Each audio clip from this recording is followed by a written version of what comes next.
Okay, and we're back on to the show, your favorite podcast with no name. Do we have a name yet? We're playing with Latin terms, vox Oh, right. fratrem.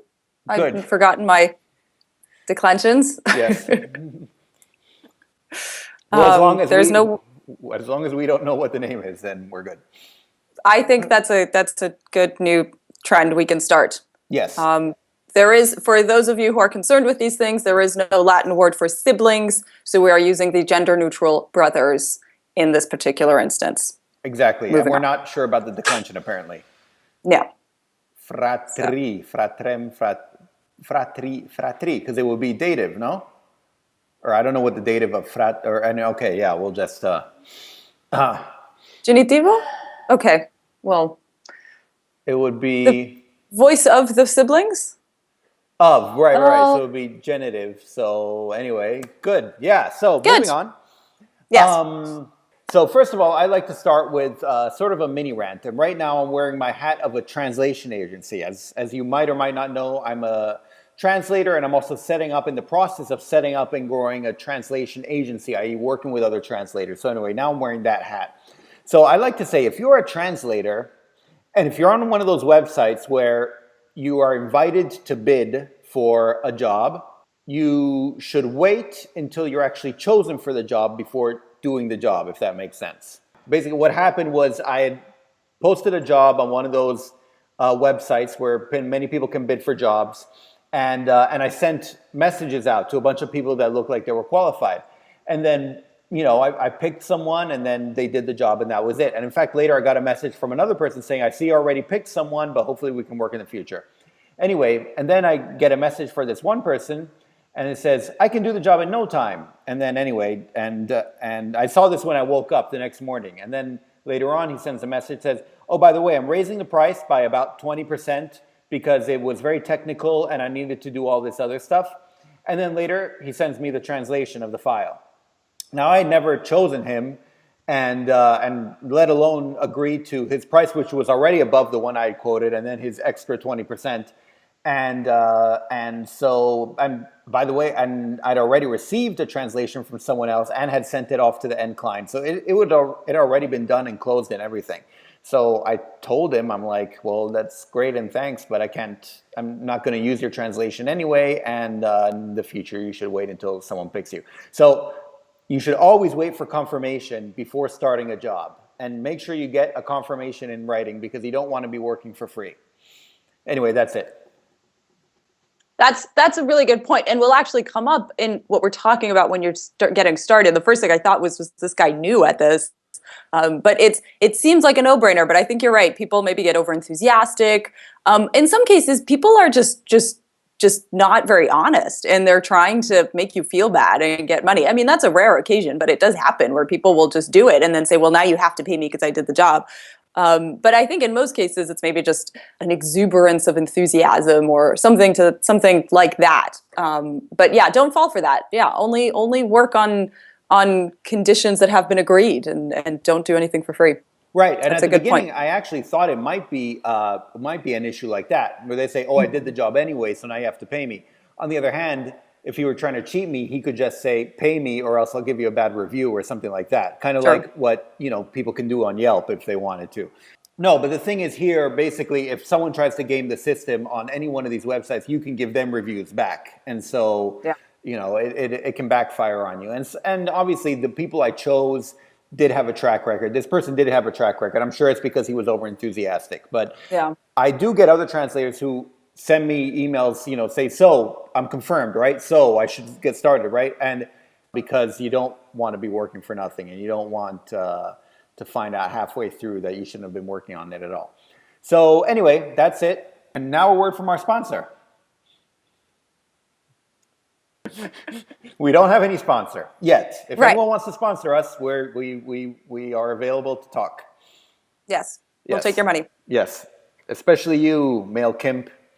Male Kimp, we know your ways. Yes, Male Kimp. You clever little Male Kimp. Okay, I just went to mailkimp.com. And Is it a thing? it just has a link to MailChimp.com. They obviously bought it because they knew It would be a happens. thing, yeah. Yeah, Anyway, 'cause if no one bought it, I'd buy MailChimp, and then I don't it's know true. what I'd do with it, but still. Anyway, so let's get started. We came here for a reason, and Yep. this is not that reason. So Yep. today we are going to today we're talking about the chicken and the egg. We're talking about the chicken and the egg. It's both philosophy, geology, history, and evolution. I Right. said both. I said four things. But you discovered which came first, and it was the egg. It is, I can confirm that it is the egg.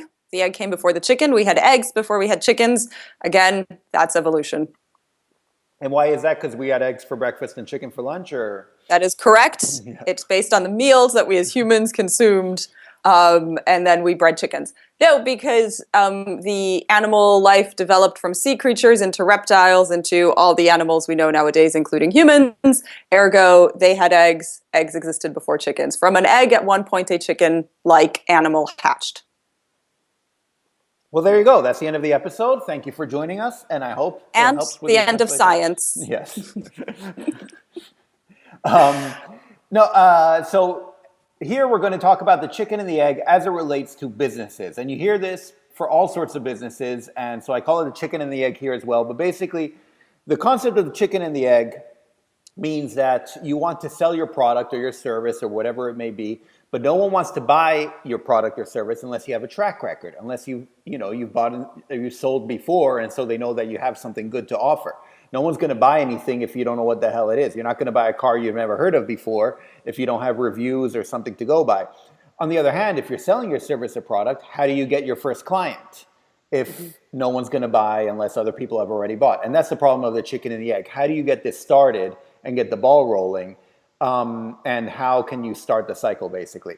And so what I have are 5 points on how to do it and 5 basically solutions for this chicken and egg problem and how to get it started.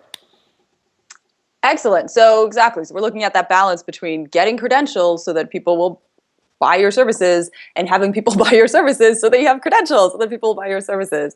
So we'll go through all 5. I'll let you explain them, and if I have questions, I'll ask, and comments, I'll add. So give us number 1.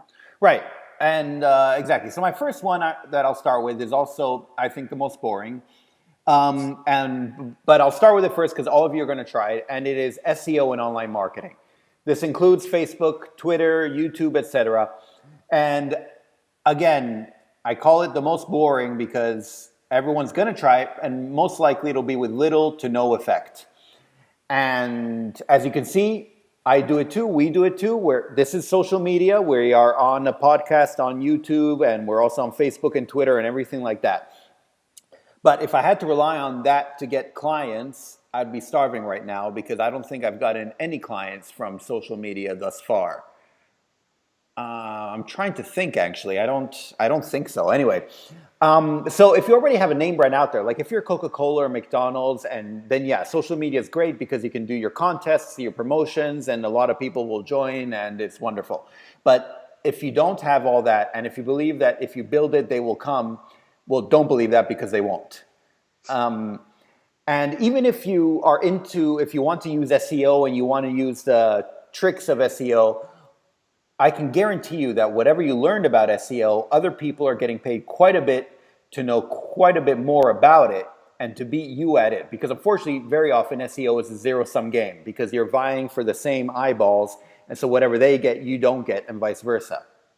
So it probably won't be worth your effort to get into SEO and invest the time and energy in learning SEO. So you might think maybe I could pay a company to do SEO for me. And I can tell you from personal experience, I once paid a company close to $2,000. I'm not sure if you even know this. I paid a company close to $2,000 for SEO, and it was completely 100% useless. So maybe some people have had success with it. I have not. So that's all I have to say about SEO and online marketing. But it's a good point. My approach to this is that it is inevitable and it's something you have to do, but I completely agree with you that it's not something that you rely on. It's complementary to the other things that you do. And there's several reasons for that. The main one being exactly what you said. Everybody's doing it. And people jump into it because it's all free. Twitter is free. Facebook is free. I can start a blog for free. And you can do all these things. But that, as you say, that also means that everybody else is doing it, and anybody who can engage an expert or a full-time person is doing it better than you are. That's just the reality of it. Having said that, you need to have that presence, and there are two main reasons. I'm sure there are many more smaller reasons, but one is that you need to be present in front of people, and that's the way to do it. And the other is that people will look for your online presence when they hire you as part of their due diligence. The first thing they'll do is go to Google and look you up. So, but it's true. Make it, remember its role in what you're doing. And this goes back to our previous video, the one just before this, about structure and know why you're doing the things you're doing. So SEO/marketing, online marketing, important. Minimize the efforts. Pick one main thing, mainly, I think maybe you'd say your blog or a podcast or Twitter. Pick one main thing, and everything else you do, make sure it just syncs from that. Minimize your efforts, maximize your impact as much as you can. Don't rely on this solely, but use it. Remember, it's always complementary to everything else you're doing. So I think that's a really good point. Yeah. As you can see, my sister is a lot more upbeat about SEO and online marketing. Or I guess I'm a lot more downbeat than she is. Yeah. So it's probably good that you're in charge of the SEO and online marketing for Akahi. Well, I think we planned that media, well. Yes, but Yeah, probably bad mouthing. it has its role, and I mean, I'll give one example where we got a translation request via Facebook yesterday. Now, we didn't get the translation request because of Facebook, though, and that's the important thing. It wasn't because of Facebook, but what happened was this person was on Facebook. Somebody mentioned us and probably said, if I didn't have anything to write down, maybe at that moment said, oh, go onto Facebook and I'm connected to this person, or I liked something on their page, so go look at my activity or whatever. And so it made it easy for this client to connect with Akahi. So that's an example where it did serve a purpose, but again, not on its own. We didn't get the client because we were on Facebook. It just made it easier for the client to engage with us. So yeah, it's got its purpose, but that's not. Yeah, it's not. And if you are doing, and as I say, if you do want to do all the channels, and that's a full-time job. If you're going to do a blog and a podcast and be a super Twitter user and all these things, that's a full-time job. So then you wouldn't have time to translate. So be realistic as well. Right. All right. Point number 2. Okay, point number 2 is friends and family. So this is another solution, and it's pretty self-explanatory. Everyone listening to this has friends and or family, hopefully both.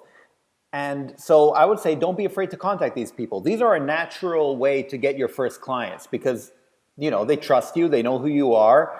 And so you never know if they might need a translator or if they know someone personally who needs a translator. So while you don't want to be the person who bothers them every time, you don't want to be the one who blasts out and messages everyone on Facebook every single day or week that you can do that, at least make sure that they know. And because I think you'd be surprised at how often you think people know that you're a translator. I know it happened to me. I thought it was very obvious that I'm a translator and I can offer all these services, but then I found out many people didn't hire me, and it's not because they didn't trust me. I just didn't pop into their mind when they needed a translator. So I think it's a very important source, friends and family.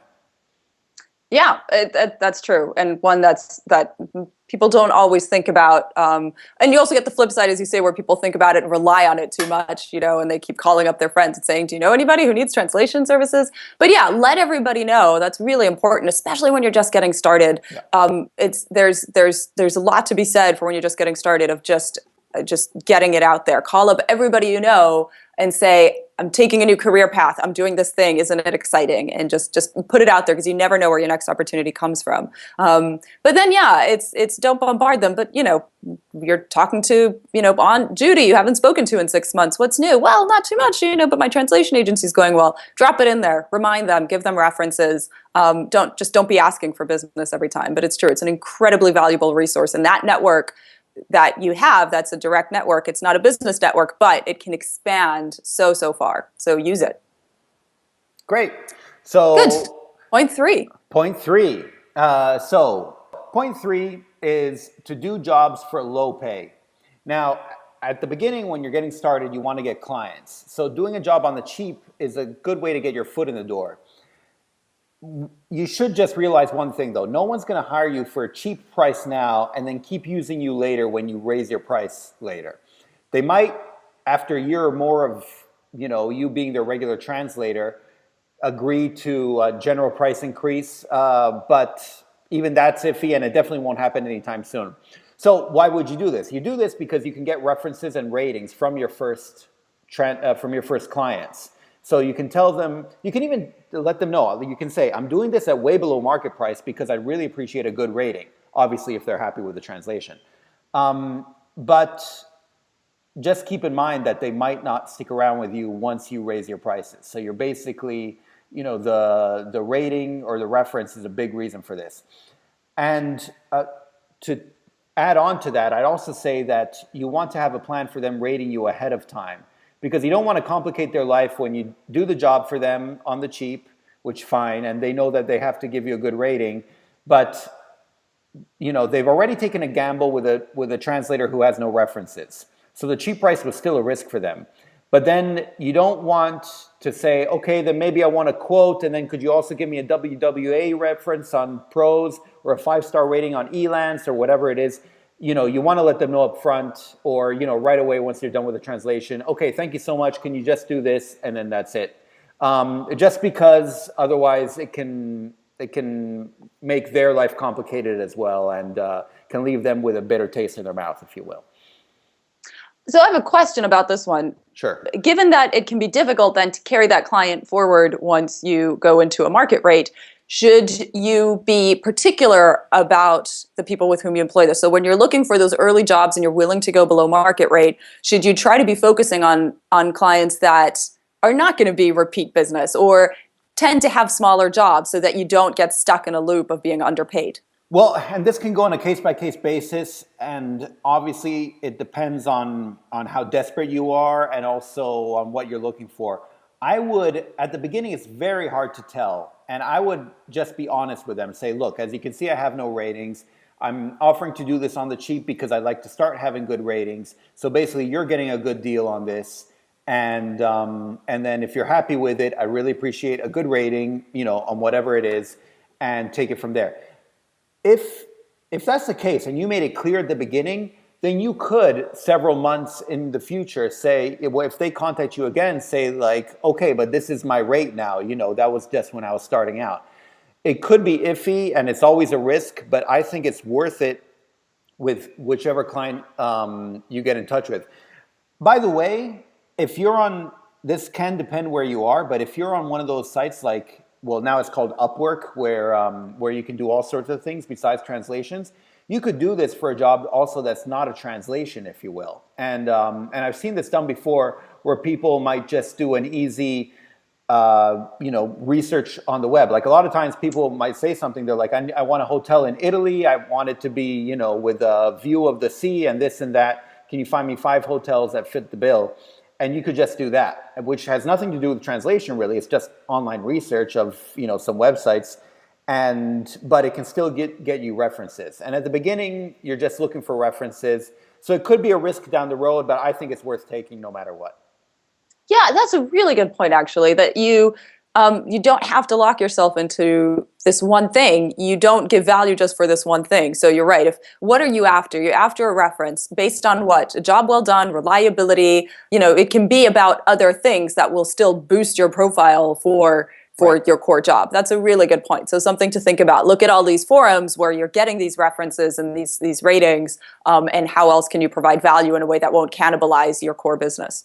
Yeah, exactly. Which nicely brings us to point 4. Point 3 and 4, I think, are related, and I know I have some thoughts on them as a whole in the ways that they relate, but I'll let you talk us through it first. Well, point 3 was do a job for low pay. Point 4 is do a job for free. Because if you're doing a job for cheap, why not do it for free? Now here it's basically the same reasoning. You can tell the client that you have the same reasons as before, and once again, make it easy for them to rate you. And once again, this is based on the premise that ratings and referrals are worth a lot more to you at the beginning because they help you get this ball rolling, the problem of the chicken and the egg. And they give you this track record that you can use later on, that you can rely on. Well, it's more of a comment actually in this case, because as you say, they are related, and you kind of go in and pick your battle. What are you going to do? Is it going to be for cheap? Is it going to be for free? I have a number of friends who right in this period are starting their own businesses or lashing out as freelancers, And and a lot of them, especially if they're coming from a corporate world, it seems to me they have this approach of, oh, I'll just do it for free because I'll get the references, whatever. And I always actually advise against it. Having said that, money is not the only way to get paid. So generally what I'm saying is, still have a contract. And this goes back to what you're saying at the very beginning, have something in writing no matter what. And, if you're doing a job on the cheap, say upfront what your terms are. So the way I usually think about it is you don't necessarily have to do it for money, just know what you're doing it for. So instead of having, sending a quote and saying, okay, this is my quote, this is my rate, you're sending some terms and you're saying, okay, you're not going to give me any money for this, but if you are satisfied with this job, if I meet the success criteria, then you will give me a 5-star rating here and you'll write a review, or whatever, depending on your business. Of course, the people I'm speaking to, my friends, are starting different types of businesses. So get those references, credentials, experience, whatever it is, but do get that in writing. And so do still have a contract, even if you're not getting paid. And again, so the way I think about it is you're still getting paid. It's just not in money.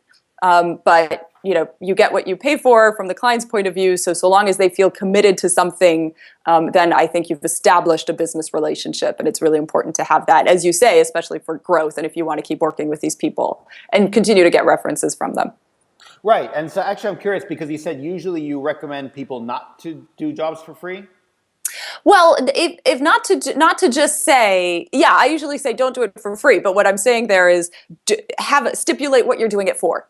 Oh, okay. Because people, I think, sometimes go on faith and they'll say, say a friend is starting an event planning business and says, well, I'm going to plan this event for free because I'm doing it for a friend of mine, and then she's going to give me the photos and then I can put them on my website, or something like that. Well, my advice, and look, 9 times out of 10, if it is a friend of yours, that really will happen and it really will work and it's not an issue. But my advice is always still have a contract that says, I'm going to do this. My pay is going to be photographs of the event, official photographs of the event that will go on my website with your name, so you are a reference. And, so just have it, don't think about it as doing it for free. Just think about it as doing it for a different type of pay or a different type of remuneration. Right, exactly, yeah. So your payment is not monetary, if you will, but it's something else. And I agree. Just one point to say, because actually some translators or some people in general would say that you shouldn't do this because it devalues everyone else's translation. I.e., if a client can get something done for free or for low pay, for both of those points, everyone else kind of loses out because it devalues everyone's translation. And I've heard this argument several times. You can find it on all the forums of translators and whatnot. But I would counter that everyone has to start somewhere. And if you're worth anything, you will be able to use these references to raise prices later on. If you find yourself 6 months, a year down the line, still not earning money or earning very little and not being able to charge what you think you should be able to charge, then maybe you should either be working hard to raise the quality of your translations or whatever you're doing, or maybe you should be looking for a different profession. And so I don't think... Anyway, I think it works out for everyone in the end, and I think it's something, but it is a way to get your foot in the door. Yeah. All right, let's move to point number 5. Point number 5, we're already at the final point. So point number 5 to me is the most interesting and the most overlooked very often, and this is to recognize opportunities. If we're keeping on with the metaphor of the chicken and the egg, it's to recognize when an egg or a chicken comes to you and falls on your lap, or an egg. Sorry, because the egg comes first. Right, the egg comes first. So it's and the best way to illustrate this, I think, is an example I have is basically I had a friend of mine was he basically complaining that someone had contacted him to do taxes. So he was translating. He did French to English translations, and he's based in the U.S. He was translating tax statements for a client in France, and the French client wanted to know if he could, if my friend could also file the taxes in the U.S. So, and my friend said no, because he's a translator and not a tax attorney. But then later on during that conversation, he went on to complain about how he can't find enough work and he needs more work and, he needs to earn more, et cetera, et cetera. So I would say if someone asks you to do something you don't normally do, something that's a bit outside the norm, then at that moment they're handing you an egg or chicken, but no, an egg. So basically at that point they're giving you an opportunity. For example, here, my friend who lives in the US could have contacted someone who does file taxes, a tax attorney or someone who does that, and asked them if they might be interested in working together on a translation plus filing type of service. This is new and this is different, and I would think a lot of people would be open to something along those lines. So then if it works out, it'll be an excellent niche to be in. Even if it doesn't work out just for that one time, it probably could have earned both parties, a little something. Right. So anyway, Yes. I think this is when you are approached with something that's a bit outside the ordinary, you should recognize it as an egg that's coming to you. And this can be something like writing an article. It could be doing a transcription. For me, it was, in a sense, doing Chinese translations. As you know, I came here to Taiwan originally just for 3 months to learn some Chinese, but then I was contacted by people I do business with, said, oh, are you there? Do you know anyone who does Chinese translations? Do you think you could find someone? And I started realizing, because this came from a couple of sources, and I started realizing there's a lot of demand and supply for translations into and from Chinese. And so I decided, why not? Let's see if this works out. And that was 4 years ago, and I'm in Taiwan right now still. So I think this is a very interesting opportunity that a lot of people don't realize. And whenever you hear of an opportunity that is a bit outside the norm, a bit outside the box, that could be a new opportunity to sneeze at, to sneeze. That could be a new opportunity to seize. No, and in fact, it hasn't. People call it pivoting as well in startups and in entrepreneurship. Yeah. And it's the same concept, basically, but you have to recognize when this opportunity to pivot shows up. Yeah, and it's an attitude as well, and it's an approach, right? So it's the idea of you never say no, you just say, well, how? So ask yourself, never answer no. If somebody asks you to do something and your immediate answer is no, step back, say, I'll get back to you. Think about, well, how? Instead of just, no, I don't do that. And I say it's an attitude because I think you and I were raised somewhat with that approach to life. We grew up, our father is independent consultant and entrepreneur in his own right. And we grew up with him saying things like, there are two types of lawyers in the world. The ones who tell you you can't do something, and the ones who tell you how to do something. And I think that's true definitely with lawyers, but it's true in all walks of life. There are those people who just say, nope, this is what I do and I don't do that. And then there are those people who say, how can I make this happen? And especially when you are a freelancer and you're trying to build your own brand and build your own product and list of services, always ask yourself, well, how can I do that? Even if it's not what I do every day. So just make that your general approach. Always, you have to find a reason not to do something. You don't have to find a reason to do something. And that ties in with these other things we were saying too. How do you do a job for low pay that'll get you a reference, or it'll get you into a new type of business, or it'll help you secure a niche of the services that you sell? So be creative, be open-minded. So that was it. That's all I had to say about this. And I. Okay. Well, if we are missing anything, feel free to let us know. And if there are any other ways of getting the first client, just feel free to comment and let us know, because I'd be happy to know about it at least. And otherwise, if you have any complaints, feel free to let my sister know. She'll be happy. We did. We gave some opinions. We said maybe some slightly controversial things. So do let us know. We engage us in conversation. We didn't say anything too controversial, except you said the egg came before the chicken, which I don't know. Oh, engage us in any conversation that's not about evolution. Oh, yeah. I mean, you can if you want, but frankly, I win. Yes, exactly. So we're going to move right on now about other stuff. And are you reading any interesting books now? Well, we recorded this only 2 days ago. I know. But the past 2 days. The last one. What I'll add is 2 books that I read just before that. I went on to a bit of an Edith Wharton trip, and when I say trip, I read 2 books by Edith Wharton. Ethan Frome and The Customs of the Country. Now, some years back, of course, I'd read The Age of Innocence and House of Mirth, which are two phenomenal books. And if you haven't read them, you should. And if you can only read one, read The Age of Innocence, because there are multiple characters. I think it might have a broader appeal if that's not your type of literature. It's a fantastic book about humans and human nature, and it's wonderfully written. And House of Mirth is equally wonderful. I loved every page. So I read Ethan Frome and Customs of the Country, and Ethan Frome is very different from those other books. The story itself is very different, but just equally poignant. Edith Wharton just brings across a lot about human psychology and emotion in very simple few words, and she's got a fantastic way to write. So I thoroughly enjoyed that. The Customs of the Country, I confess, not as much. Beautifully written, but it's one of those books similar to Of Human Bondage that I mentioned previously. It just kind of goes on and the story kind of evolves, but I didn't always feel that there was a main purpose to it. The story and the points of the story could have been brought across with, again, fewer words or fewer scenarios. But the writing is phenomenal, as always. That's what I'm reading. That's interesting. And actually, I haven't, because I've read House of Mirth, but I haven't read Age of Innocence, even though I know that's her most famous one. It is. So yeah, maybe I should check that out and those out.